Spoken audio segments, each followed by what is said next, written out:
ඉතින් සුබම සුබ සඳක කියලා ප්‍රාථනා කරන හැමෝටම අද අපේ මැෂින් ලර්නින් කෝස් එකේ 4 වෙනි දවස. අද අපිත් එක්ක එකතු වෙන්නේ සුපුරුදු පරිදි ડોක්ටර් ගායන ගල්හෙන තමයි මැෂින් ලර්නින් සෙෂන් එක අද මෙහෙවන්නේ. අපේ 4 වෙනි දවසේ පටන් අරගෙන කරන් යන්නේ. ඉතින් මොකක්ද අද තියෙන ස්පෙෂලිටි එක මොනවාද අද තියෙන්නේ දවසේ? right good evening Kamidu.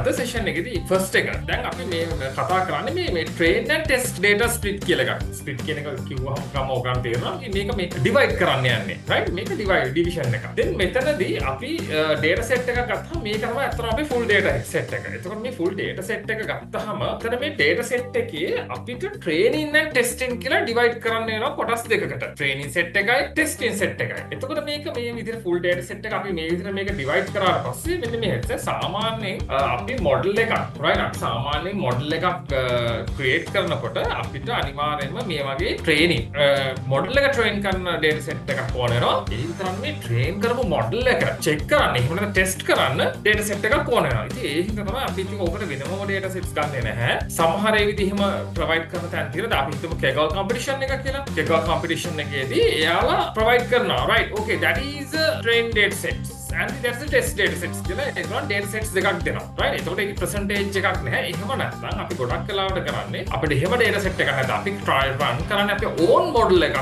ඒකත් අපි own research එක own project එකක data set එකක් නා අපි කරන්නේ තියෙන data set එකම අපි divide කරගන්නවා දෙකකට. right එතකොට මේක divide කරගන්නකොට මෙතනදී initially අපිට face කරන්න කියන්නේ අපි මෙතනදී කොච්චර ඒ කියන්නේ train අපිට තියෙන data set එක 100 නම් train කරන්න කොච්චර ගන්න ඕනද test කරන්න කොච්චර ගන්න ඕනද කියලා ප්‍රශ්නයක් එනවා. right අපිට train කරන්න කොච්චර ගන්න ඕනද test කරන්න කොච්චර ගන්න ඕනද කියලා අපිට ඔන්න වගේ practical question එකක් එනවා. right model එක train කරන්න 80% and the testing purpose 20%. ඕක තමයි අපි code කරන්නේ. එහෙම නැත්නම් අපි Python වලදී මේ model creation එකේදී කරනකොට data splits වලදී අපිට percentage එක දුන්නේ නැති වුණත් එයා in default ගන්නේ testing වලට 20 and the training වලට 80 කියලා තමයි percentage එක ගන්න. හරි. right මෙතනදී වෙන්නේ දැන් okay දැන් අපි මේ විදිහට ගත්තොත් එහෙම random selection එක each category එකකින් ගානේ ගත්තා මේකෙදී x test and the y test කියලා අපි මේක divide කරගත්තාට පස්සේ අපි model එකෙන් අපිට දෙනවා right මෙන්න මේ විදිහ a b b b d කියලා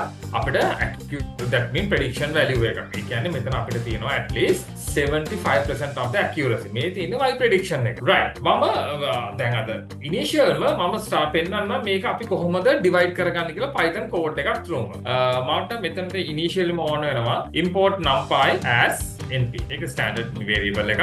right තව අපිට ඕන වෙනවා from sklearn dot model underscore selection import right train split අපිට මේ අන්තිම ටික ඕනේ regression part එක අපි පස්සේ කරගමු. right මුලින්ම අපි දැන්ට කරගන්න ඕනේ මම මෙතන live එකක් use කරගන්නවා y එක right statistical model එක then the from sklearn model selection import train test split right අපි දැන් මේ train and testing data set එක split කරන්න යන්නේ. okay then I'll run it this මෙතනදී ඔයාලා පොඩ්ඩක් මෙන්න මේක මතක තියාගන්න මොකද්ද මෙතනදී run time එකක් අපිට ඕන නම් select කරගන්න පුළුවන් change run time type. දැන් CPU තමයි මම දැනට දාගෙන තියෙන්නේ. but මෙතනදී if you want that you can select the TPU that's a GPU support also you can take it. but මෙතනදී අපි ලොකු model එකක් මම මේ කරන්නේ නැහැ නේ දැන්. ඒකට මට CPU power එක that's more enough right අපි පොඩ්ඩක් higher level එකේ advanced AML advanced machine learning වගේ යනවා නම් neural network based deep learning model එකක් run කරනවා නම් තමයි that is a what is a GPU support we need. දැන් මෙතන පොඩි part එකක් තියෙනවා අපිට එච්චර උමනා වෙන්නේ නැහැ.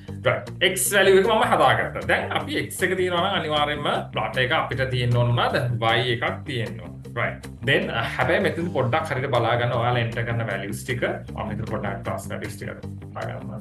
2020 ගානට match වෙලා ඉන්න ඕනේ. right okay දැන් x එක හරි y එක හරි. right මම මේක මෙහෙම දෙනවා x underscore train x underscore test y underscore train y underscore test and the train test split x y test size 0.2 that means 20% කියලා අපි දෙනවා. මම නිකන් x train එකක් අරගෙන බලමු right මෙයා x train එකට දෙනවා අපි මෙන්න මේ වගේ data set එකක් right 1 2 3 4 5 6 7 8 9 10 11 12 13 14 15 කියලා අපිට data set එකක් දෙනවා.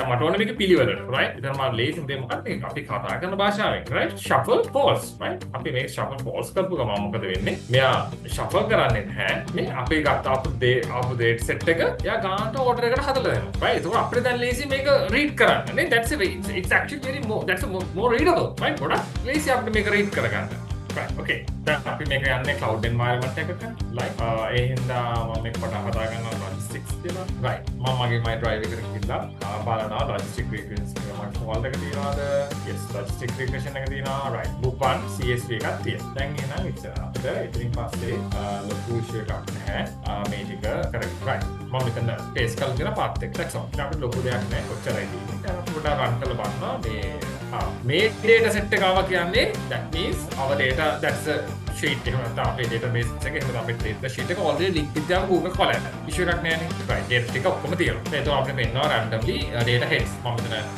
5 කියලා දීලා මම මෙතන 10 කියලා දුන්නා මට 10 data ඉතින් පෙන්නනවා තියෙනවා නැත්නම් අපේ නිකන් Google තේම මොනවාද මම මෙතන මේ අපිට data heads දීලා head 10ක් තියෙනවා අපිට පොඩි ටෙස්ටිං කරගන්න පුළුවන් ඉතින්